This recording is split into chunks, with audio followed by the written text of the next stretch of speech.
তার মাথার কাছে এসে মালাকুল মউত এসে দাঁড়িয়ে যায়, বসে যায়, আর মালাকুল মউত তার জানটাকে কবজ করে নেয়। এই জান কবজ করার আগের মুহূর্তে ওই সামনের দিকটা সে হটিয়ে দেওয়ার চেষ্টা করছিল। সে যদি মুখে কথা বলতে পেরেছে তা বলেছে আমার সামনেটা ফাঁকা করে দাও, আর যদি কথা না বলতে পেরেছে তার ইশারা করার ক্ষমতা আছে তো ইশারা করেছে সামনেটা ফাঁকা করে দাও। আর যদি এটা না হয়েছে তাহলে বলার চেষ্টা করেছে, কিন্তু তার কথা পৃথিবীর কেউ বুঝতে পারেনি। বুঝেছেন কে? যার নাম হলো আল্লাহ। আল্লাহ ইন্নাল্লাহা আলিমুম বিযাতিস সুদূর, তার অন্তরের খবর জানেন। অতএব আল্লাহ তার কথা বলেছে, আপনি মানুষ হিসেবে এটা বুঝেননি, তবে আজকে বলে যাচ্ছি এই নীতিটা আপনারা সকলেই কথাটা মাথায় রাখবেন। রে মুসলমান, আপনার যখন আপনজন কেউ মারা যায় তখন আপনি তার পাশে দাঁড়িয়ে থাকেন, আর সামনে থেকে কি কারণে সরে যেতে বলে? আল্লাহর নবী বলছেন, যখন একজন মানুষ মৃত্যু শয্যায় সজ্জিত, লোকটা মৃত্যুবরণ করবে, তার আগের মুহূর্তে লোকটা যত দূর নজর যায়, যত দূর নজর যায়, তত দূর তার নজর ভরসে ফেরেশতা দেখতে পায়।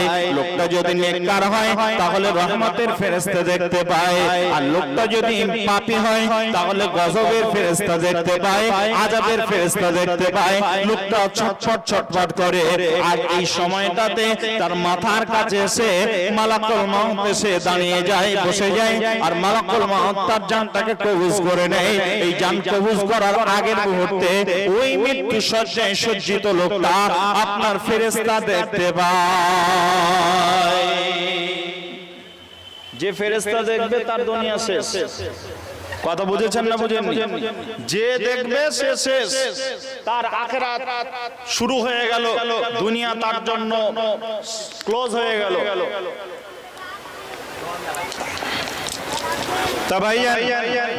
আপনাদের কাছে বলছিলাম এই কথাগুলো মাথায় ঘুরছে। আপনি চাষি মানুষ, চাষ করছেন, আপনি দোকানদার, দোকানে আছেন, আর আপনার ব্রেনে এই হাদিসটা মনে পড়ছে। কি হাদিস? একটা খবর শুনিয়ে যাই। মৃত্যুর কথা বললাম, মৃত্যুর পর মানুষকে রেখে আসে কোথায়? তার নাম কি? জোরে বলেন। মৃত্যুর পর মানুষটাকে রেখে আসে কোথায়? ওই জায়গাটার নাম কি? কবর। বিশ্বনবী বলছেন, শোনো, আপনাকে আমি বাস্তবতায় বলছি, হাদিসটা বলার আগে, আপনার সুন্দর বাড়ি আছে, আপনার একটা ছোট্ট 3 বছরের ছেলে আছে, একটা 5 বছরের মেয়ে আছে।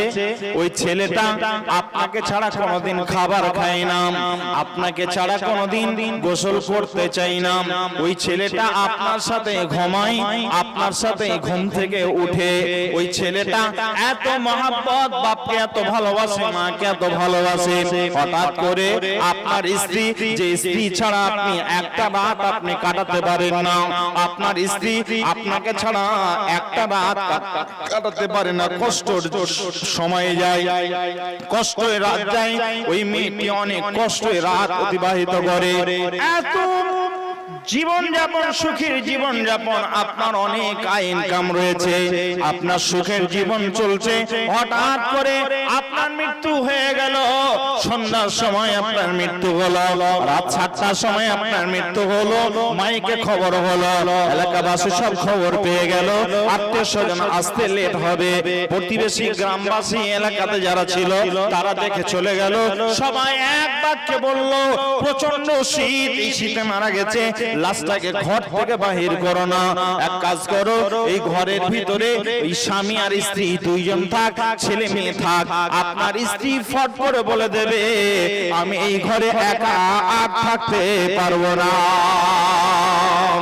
আপনার ছেলে বলবে, আমি একা এই মৃত্যুর পাশে দাঁড়িয়ে আমি থাকতে পারবো না, রাত কাটাতে পারবো না, আমার বাপের লাশকে রেখে ঘরে আমি একা থাকতে পারবো না।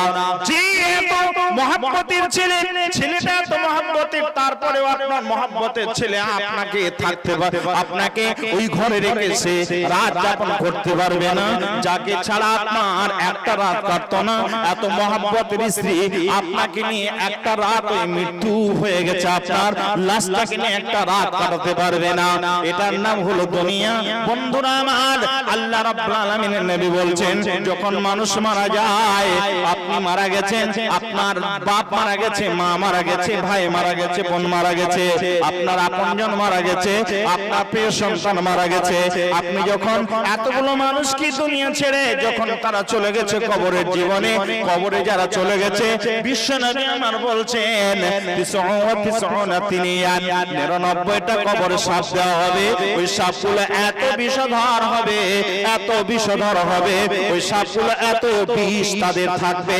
একটা সাপ যদি গোটা পৃথিবীতে যে কোনো জায়গায় এসে কবরে ওই বিষাক্ত সাপ যদি দুনিয়াতে তার বিষক্রিয়া ছেড়ে যায়, তার বিষটা যদি ঢেলে দেয়, ছেড়ে দেয়, তাহলে গোটা পৃথিবীতে আপনার বৈষ্ণবনগর থানা নয়, মালদা জেলা নয়, নদিয়া মুর্শিদাবাদ জেলা নয়, পশ্চিম বাংলা নয়, ভারত নয়, গোটা পৃথিবীতে যত প্রাণী আছে, মানুষ ছাড়াও অসংখ্য প্রাণী আছে, যত প্রাণী আছে গোটা পৃথিবীতে একটা প্রাণী আর বাঁচবে না, বিষক্রিয়ায় সব শেষ হয়ে যাবে।